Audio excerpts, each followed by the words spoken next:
السلام علیکم ورحمۃ اللہ وبرکاتہ. آخر بھائی یہ جو شخص بتا رہے ہیں کیا اس بات کو ماننا چاہیے؟ اس بات کو ماننا چاہیے. السلام علیکم ورحمۃ اللہ وبرکاتہ. میں اکثر لوگوں سے کہتا ہوں کہ پلیز ہمارے چینل کا فارمیٹ سنجیدگی سے دیکھا کریں. ہمارے چینل پر میں آپ سے ہمیشہ کہتا ہوں کہ جب آپ وائس میسج بھیجیں تو جو وائس میں بیان کیا گیا ہے، جو ویڈیو میں بیان کیا گیا ہے، اپنی زبان سے اس کو کہیں کہ صاحب یہ کہہ رہے ہیں. اب بہرحال قصہ مختصر یہ کہ انہوں نے ایک آڈیو بھیجی ہے اور اس کا تذکرہ نہیں کیا ہے. تو میں آپ سے یہ چاہتا ہوں کہ آپ جب سوال بھیجیں آڈیو سے یا ویڈیو سے منسلک ہو سوال، تو اپنی زبان سے شارٹ اینڈ سویٹ انداز میں کہیں کہ جناب اس ویڈیو میں یا اس آڈیو میں یہ کہا جا رہا ہے. اب میں آپ کو سنواتا ہوں جو آڈیو انہوں نے بھیجی ہے. میلاد پر زیادہ بحث نہیں کرنا چاہیے، اس لیے کہ یہ مستحبات میں سے ہے، اور مستحب چیز اگر کوئی کرتا ہے تو یقیناً یہ ان کے لیے باعث برکت ہے. مستحب عمل ہے اگر 12 ربیع الاول کو یا عید میلاد النبی کو یا 12 وفات کو کوئی جشن مناتا ہے، کوئی خوشی مناتا ہے. یہ صاحب یہ فرما رہے ہیں. سب سے پہلے میں آپ کو بتاؤں کہ یہ پروپیگنڈا حنفی مذہب کا ہے کہ 12 ربیع الاول میں میلاد کے طور پر جشن منانا چاہیے. اور حنفی مذہب کی بڑی کتابوں میں یہاں دیکھیے فقہ حنفی کی روح سے مستحب کی تعریف یہ ہے کہ ایک ایسا عمل جس عمل کو اللہ کے رسول صلی اللہ علیہ وسلم نے کبھی کیا ہو اور کبھی چھوڑ دیا ہو. یہ بیان فرما رہا ہے کہ کبھی کیا ہو اور کبھی ترک کر دیا ہو.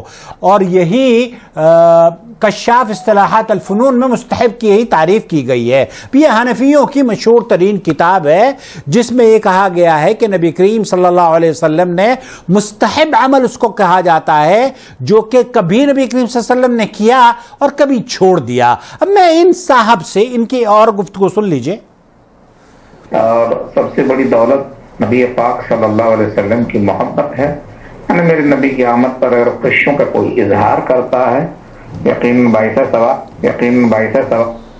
یقیناً باعث ثواب ہے اگر کوئی اظہار کرتا ہے. تو یہاں یہ صاحب یہ فرما رہے ہیں کہ اظہار محبت کے لیے 12 ربیع الاول کو خوشی منانا یہ مستحب ہے. جبکہ احناف کی بڑی کتابیں یہ کہتی ہیں کہ مستحب اس عمل کو کہا جاتا ہے جو نبی کریم صلی اللہ علیہ وسلم نے کبھی کیا ہو اور کبھی چھوڑ دیا ہو، جس کے کرنے میں گناہ نہ ملتا ہو، جس کے کرنے سے ثواب مل جائے اور نبی کریم صلی اللہ علیہ وسلم نے اس کو کیا ہو. میں یہ جاننا چاہ رہا ہوں جب فقہ حنفی کی کتابوں کے حوالے سے مستحب کی یہ تعریف ہے تو میرے محترم آپ کس مذہب کے ماننے والے ہیں؟ آپ حنفی مذہب کے ماننے والے ہیں. اس سے قطع نظر کہ آپ بریلوی ہیں یا دیوبندی ہیں حنفی. جب آپ حنفی مذہب کے ماننے والے ہیں تو لگتا ہے کہ آپ تو اپنے مذہب کی کتابیں بھی نہیں مانتے.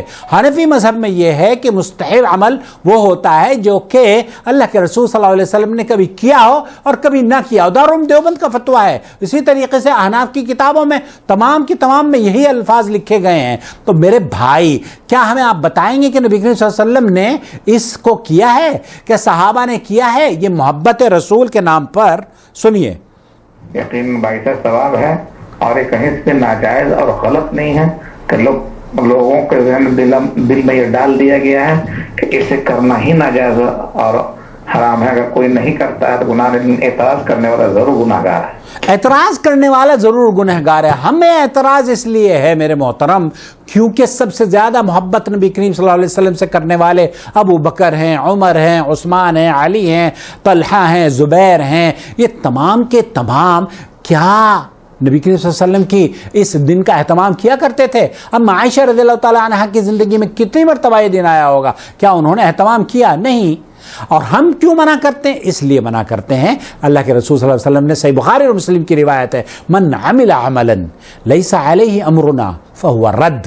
کوئی عمل آپ کرتے ہیں جس پر نبی کریم صلی اللہ علیہ وسلم کا حکم نہیں، وہ قابل قبول نہیں ہے، وہ مردود ہے۔ اب اگر آپ یہ سمجھتے ہیں کہ یہ نیک عمل ہے تو کیا نبی کریم صلی اللہ علیہ وسلم اس نیک عمل کو صحابہ کو بتانے میں چوک ہو گئی؟ اگر آپ کا یہ عقیدہ ہے تو اس کا مطلب یہ ہے کہ آپ اپنا ایمان اور عقیدہ درست فرما لیجیے۔ ہمارا ایمان اور عقیدہ یہ ہے کہ اللہ کے رسول صلی اللہ علیہ وسلم نے دین کو مکمل طور پر بیان فرما دیا ہے، اور اس دنیا سے جب آپ کی وفات ہوئی ہے تو اس وقت جو دین چھوڑا نبی کریم صلی اللہ علیہ وسلم نے وہ ہمارے لیے اور آپ کے لیے جنت کے حصول کے لیے کافی ہے۔ اللہ تعالیٰ سے دعا ہے کہ اللہ تعالیٰ اس طرح کے مستحب جو بدعات ہیں ان کو، آپ یہ کہہ رہے ہیں کہ یہ مستحب عمل ہے، بدعت اور مستحب عمل میں زمین اور آسمان کا فرق ہے میرے محترم۔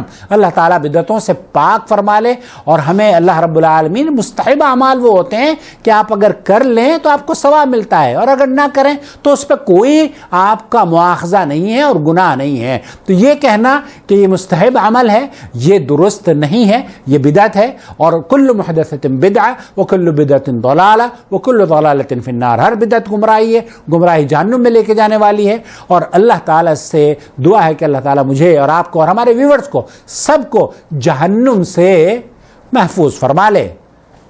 اللہ ولی الذین آمنوا یخرجهم من الظلمات إلى النور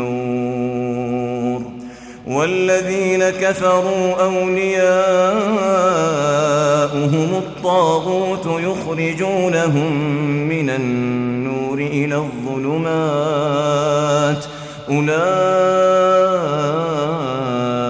أصحاب النار هم فيها خالدون۔